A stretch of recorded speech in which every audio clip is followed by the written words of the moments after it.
Wow. Now, when I finished the army and I came back to the kibbutz, I asked to come and work again in this kindergarten, now as an assistant. Hi there. Okay, so this is the kindergarten of the kibbutz, the second, not the first.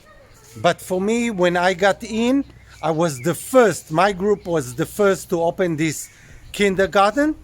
And let's see how it looks from the inside.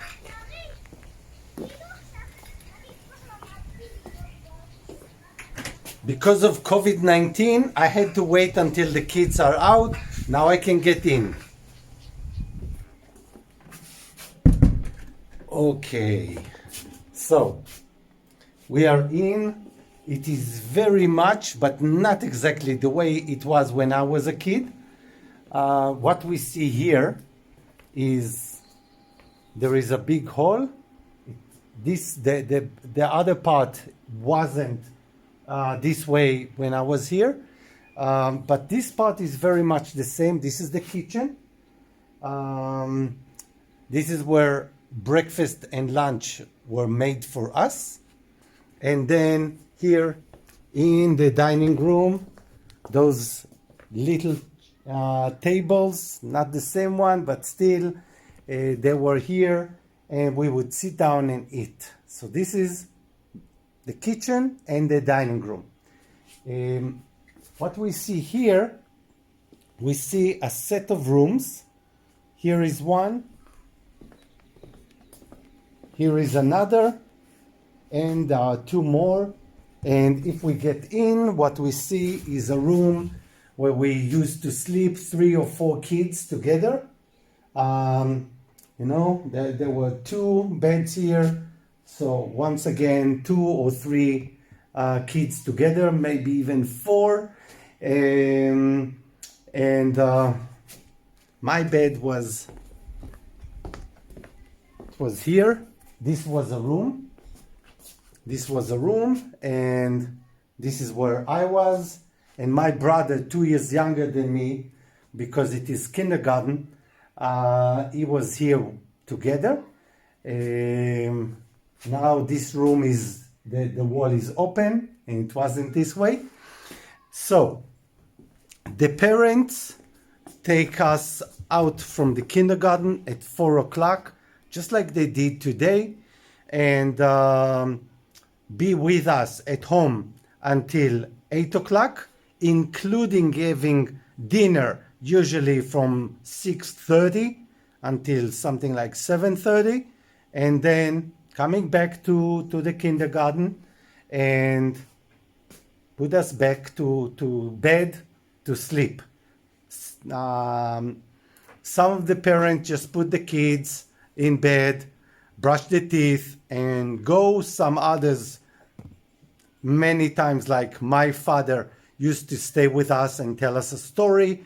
And many times the other kids would come to the same bed and sit around the parent and listen to the story, then go to bed and to sleep. Now let's see one other thing.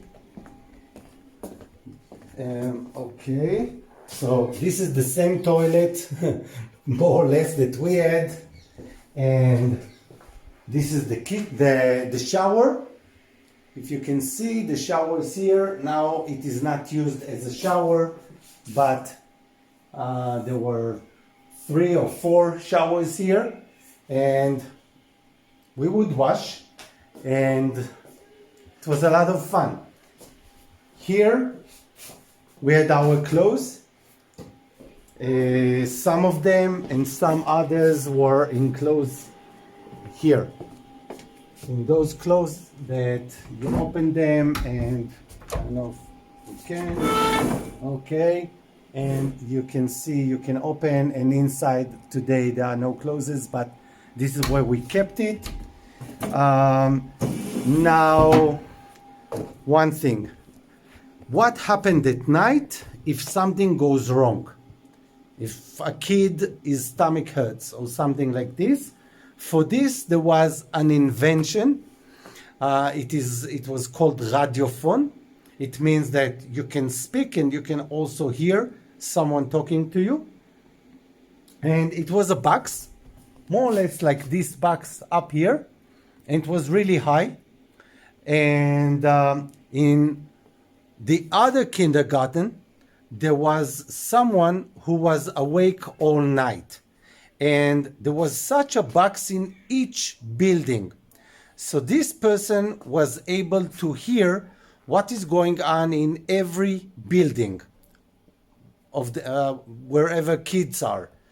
And if he heard something, a noise, someone crying, he was able to come and see what's going on.